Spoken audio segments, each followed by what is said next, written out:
Bonjour à vous, bienvenue sur le webinaire du cabinet d'avocats Benayoun.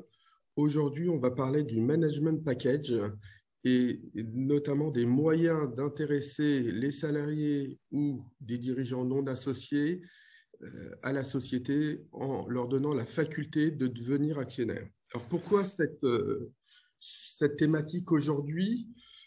Deux raisons. Une raison pratique, c'est qu'avec le Covid, on se rend compte qu'on a une très forte demande des chefs d'entreprise de pouvoir fidéliser leurs salariés. Il y a une forte crainte de beaucoup de dirigeants d'entreprise que lorsque celui-ci s'arrêtera complètement, ils aient des départs massifs de salariés qui souhaitent changer soit totalement d'horizon, soit aller chez d'autres concurrents ou confrères.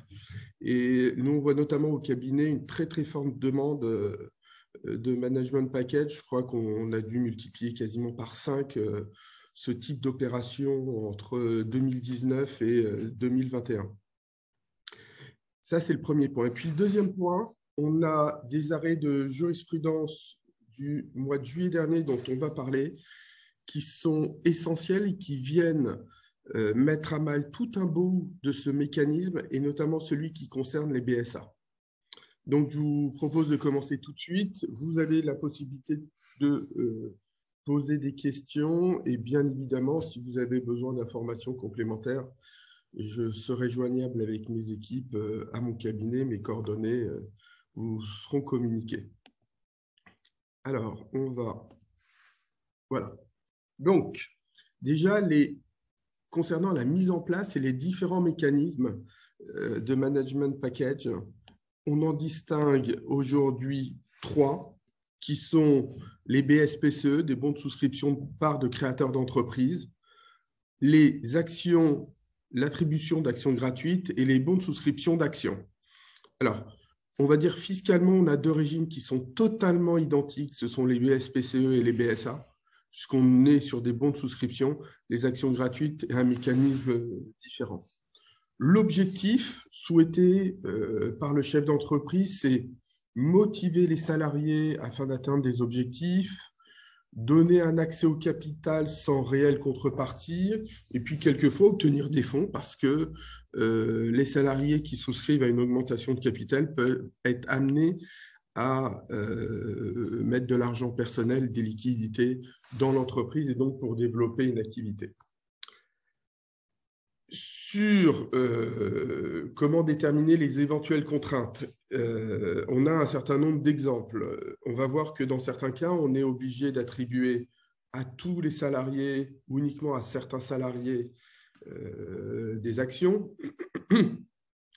On va vouloir réunir les salariés dans une ManCo. Alors, une ManCo, c'est quoi? C'est une société où on va réunir le management. On va voir que dans certains mécanismes, ce n'est pas possible parce qu'il y a un frein fiscal et donc on peut uniquement être en détention directe.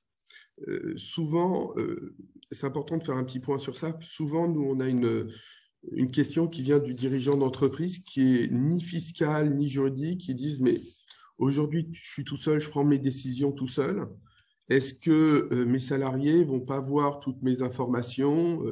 Alors, il est vrai, quand on est associé, on voit quand même en détail un bilan, on est convoqué à une assemblée, et donc le fait de les grouper dans une ManCo va permettre de cacher un peu certains éléments concernant le fonctionnement de la société. Après, on va pouvoir voir, est-ce qu'on fait un mécanisme au niveau du groupe, de la société mère ou d'une seule société, ou de chacune des sociétés sans que la société mère soit impactée. Ce qu'il va falloir voir aussi bien souvent, c'est pourquoi on attribue ces titres. S'il n'y a pas de projet de rachat de ces titres à terme ou de volonté de vendre l'entreprise, ça ne sert à rien. Parce que l'idée, c'est quand même de donner un avantage aux salariés qui va pouvoir monétiser. Et donc, généralement, on est sur une session à court, à moyen ou à long terme. Et puis, autre sujet important, la détermination du pourcentage du capital réservé aux salariés. 1, 2, 5, 10. Alors, 10 est souvent un plafond dans les mécanismes du management package. mais on dit c'est souvent considéré comme énorme. En pratique, on voit que chez nos clients, on est sur des management packages qui sont des plans quasi annuels, qui vont différer en fonction d'objectifs.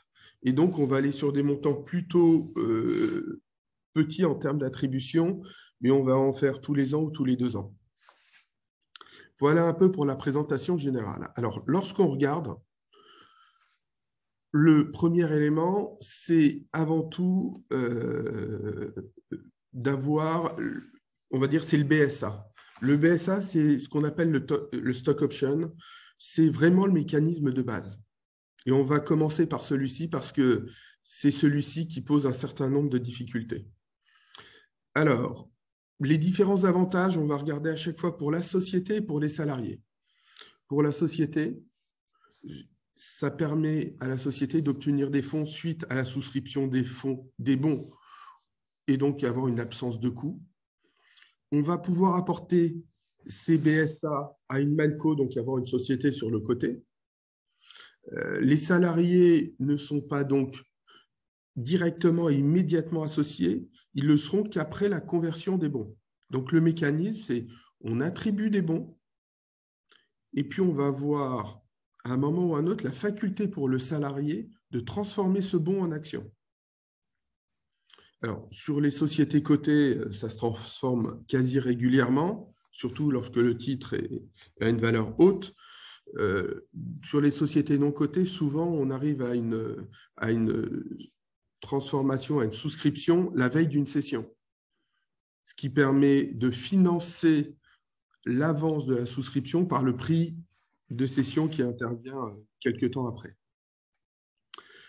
L'attribution peut être réservée à certains salariés et on peut aussi en attribuer à des tiers.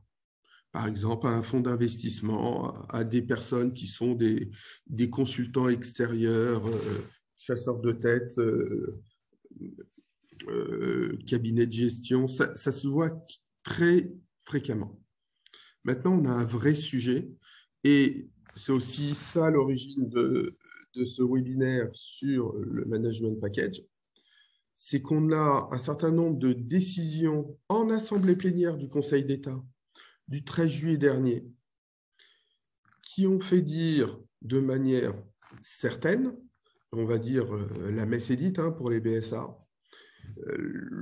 qu'on considère que l'attribution aux bénéficiaires des conditions préférentielles alors qu'ils sont salariés, contrairement à ceux qui seraient simples investisseurs en capital, on va considérer que le gain de la cession des BSA ou des actions résulte directement de leur activité et donc qu'ils ont valorisé leur titre. Et donc, en conséquence, on va avoir une taxation aux cotisations sociales.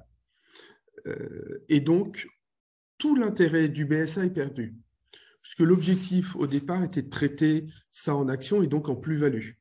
À partir du moment où on explique qu'on considère que ça se traite comme du salaire, on n'a plus aucun intérêt à utiliser ces mécanismes-là.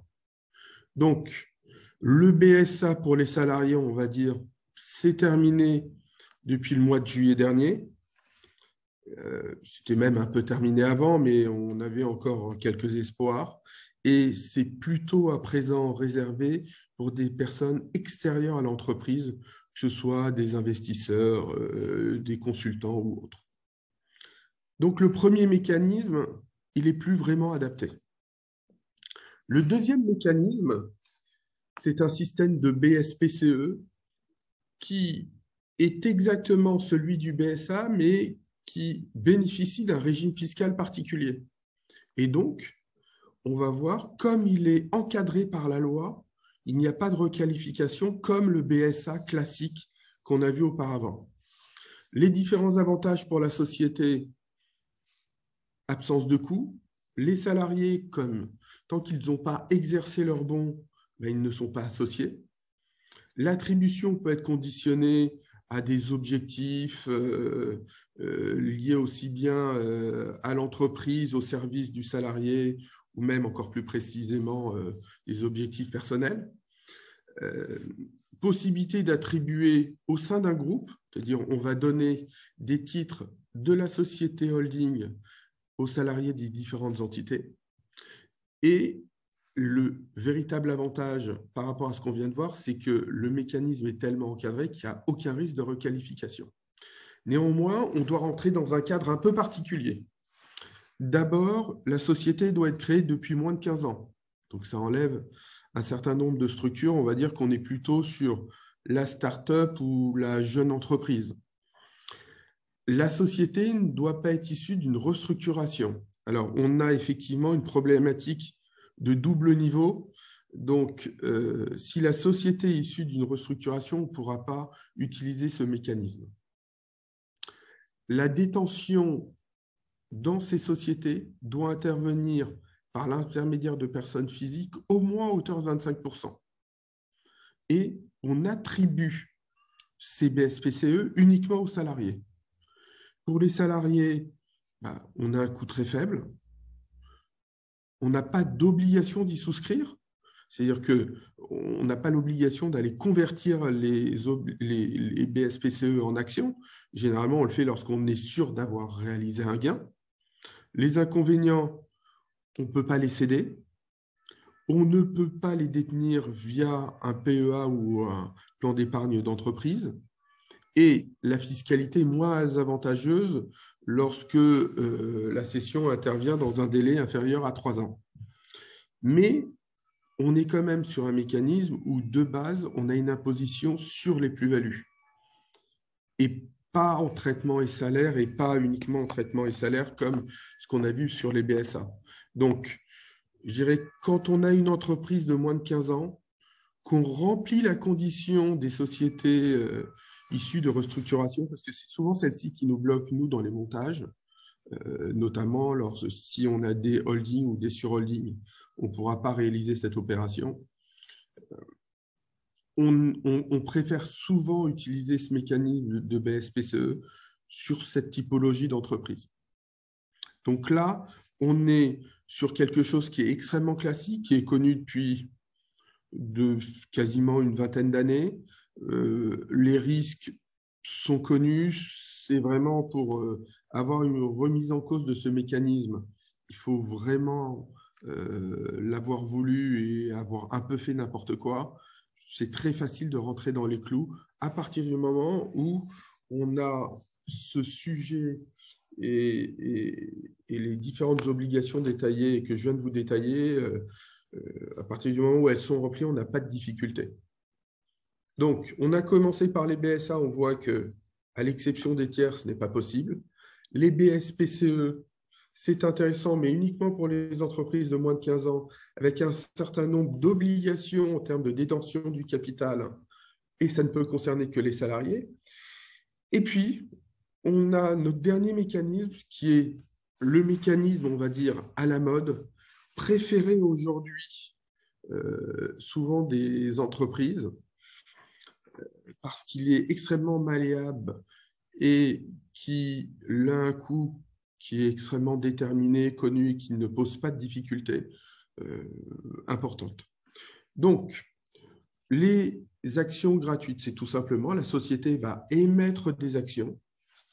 Elle va souvent déléguer ce pouvoir au président qui, lui, va les attribuer nommément à des salariés. On est aussi dans un mécanisme qui ne concerne que des salariés. Alors, l'avantage, dans ce mécanisme, on a quand même un minimum d'un an avant de devenir associé, obligatoirement. Si au 15 décembre, vous décidez dans votre entreprise d'émettre des actions gratuites et que le jour même, vous les attribuez aux salariés, le salarié ne sera vraiment associé qu'un an après. Donc, on a un délai. Alors, ce délai d'un an est extrêmement important parce que c'est au bout d'un an, qu'en regardant l'avantage consenti aux salariés, l'entreprise va avoir une taxation au niveau social de 20%. Donc, on va en parler tout à l'heure, mais on a une certaine souplesse c'est au minimum un délai d'1 an. L'entreprise pourrait tout à fait dire c'est 2 ans, 3 ans, 4 ans. Et puis après, l'attribution, elle peut être conditionnée par l'ancienneté dans l'entreprise, des objectifs, différents éléments qu'on peut mixer. Alors, d'ailleurs, sur tous ces mécanismes-là, on voit souvent qu'il n'y a pas de grosses contraintes pour le chef d'entreprise d'attribuer ou non ses actions, ses bons de souscription à des salariés. Il peut créer un certain nombre de critères qui vont faire qu'on arrive quasiment à du cas particulier. Alors, il faut pour au moins avoir des critères objectifs. Mais des critères objectifs, honnêtement, on en trouve. Alors, on les trouve plus facilement dans une entreprise de 20 ou 30 salariés lorsqu'on veut faire bénéficier 4-5 salariés que dans une entreprise à plusieurs centaines de salariés. L'avantage de ce mécanisme-là, c'est qu'on peut l'attribuer, les actions, de tête aux différents salariés des filiales dans le groupe. Et surtout, comme les BSPCE, ce mécanisme est très encadré. Donc, on a une absence de requalification. Donc, on voit qu'on a eu une bataille sur le BSA parce que le BSA, c'est une création juridique et qu'on n'avait pas vraiment de structuration fiscale et sociale. À côté, on a le BSPCE avec une vraie structuration et on a également l'attribution d'actions gratuites. Alors, l'inconvénient, on ne peut pas amener les titres à une ManCo sauf si on attribue quasiment à tous les salariés. Il faut attribuer à tous les salariés des actions gratuites pour pouvoir amener ces titres à une ManCo. Donc, si vous voulez réserver cet avantage à quelques salariés, vous ne pourrez pas faire amener ces titres à une ManCo. Pourquoi? Parce qu'au moment où votre salarié va vouloir amener les titres à cette société de management, une plus-value va être générée. Et donc, il n'a aucun intérêt à le faire parce qu'il serait amené à payer de la plus-value sans avoir eu la moindre contrepartie financière. Les autres inconvénients, effectivement, on ne peut pas attribuer des actions gratuites à des tiers. On est vraiment dans le cadre des salariés, mais est-ce vraiment un handicap? J'en suis pas certain. Et puis, on a le coût social. Le coût social, c'est la fameuse contribution dont je vous ai parlé tout à l'heure de 20%, fixée, très important, sur la valeur des actions au jour de leur attribution. Et donc, leur attribution, ce n'est pas lorsqu'on dit à tel salarié, je te donne des actions, c'est le fameux délai d'1 an, 2 ans ou 3 ans. C'est d'ailleurs pour ça que les chefs d'entreprise préfèrent aller sur un délai court parce qu'ils se disent, dans 1 an, la valorisation de mon entreprise aura peut-être augmenté, mais dans 3 ou 4 ans, si elle a énormément augmenté, je suis en train de me tirer une balle dans le pied. Donc, on a souvent cette première période d'1 an qui ne va pas beaucoup plus loin, parce que derrière, on a les fameux 20% payés par la société. Donc, comment ça se passe? On prend un exemple, on dit que votre société est valorisée 10 millions d'euros. Vous allez faire entrer des salariés à hauteur de 500 000 euros, par exemple, de valorisation. Vous les attribuez au 15 décembre 2021. Au 15 décembre 2022, les salariés ont 1 an d'ancienneté et donc vous allez payer sur les 500 000 euros de valeur attribuée aux salariés 20%, ce qui fait quand même 100 000 euros. Donc, il faut effectivement, ce qui explique qu'il faut faire attention, comme je vous l'expliquais tout à l'heure, aux pourcentages qui sont attribués et ne pas se précipiter tout de suite sur des pourcentages élevés. Concernant les salariés, l'avantage, il y a une absence de coût, parce qu'on est sur des actions gratuites, donc il n'y a aucune sortie de la part du salarié, il n'y a aucun risque financier. L'inconvénient, c'est qu'entre la première durée d'une année, on a une deuxième durée qui est au minimum d'1 année, donc qui est non-cessibilité des actions gratuites.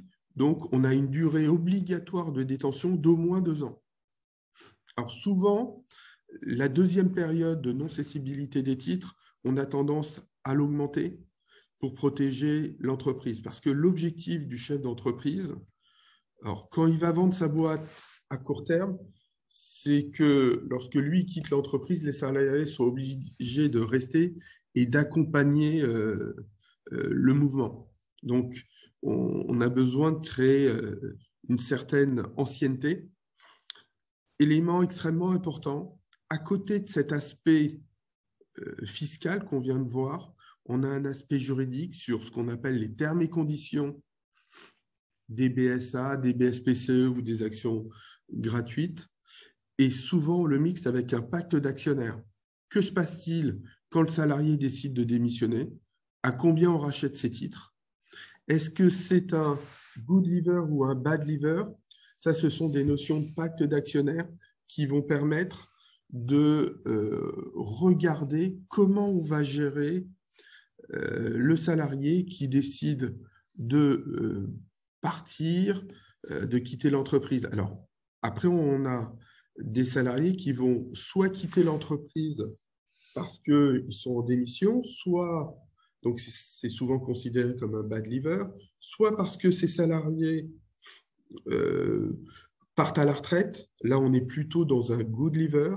Et puis, on a un autre, on peut voir un autre sujet, les accidents de la vie. Donc, lorsqu'on prévoit un plan de management package, on conseille effectivement l'entreprise au niveau fiscal, mais au niveau juridique, pour bien se dire qu'on a à chaque fois un certain nombre de salariés qui vont quitter le bateau, que deviennent leurs titres et combien ils vont être achetés. Voilà, j'espère que vous avez apprécié cette présentation sur le management package. C'est quelque chose d'énormément technique, donc n'hésitez pas à prendre conseil. On est sur une mécanique avant tout fiscale, mais qui va se traduire aussi juridiquement par des documents et des actes importants. On est vraiment sur du sur-mesure dans les entreprises. Nous, on le voit. Des fois, on pense aller sur le BSPCE, puis au bout de plusieurs rencontres avec le chef d'entreprise, on va atterrir sur des actions gratuites. Ça ne dépend pas de la simple volonté du dirigeant, ça dépend également du fait que, est-ce qu'on est sur une entreprise qui se développe hyper vite et donc on va avoir des soucis, il va falloir faire des plans continuels.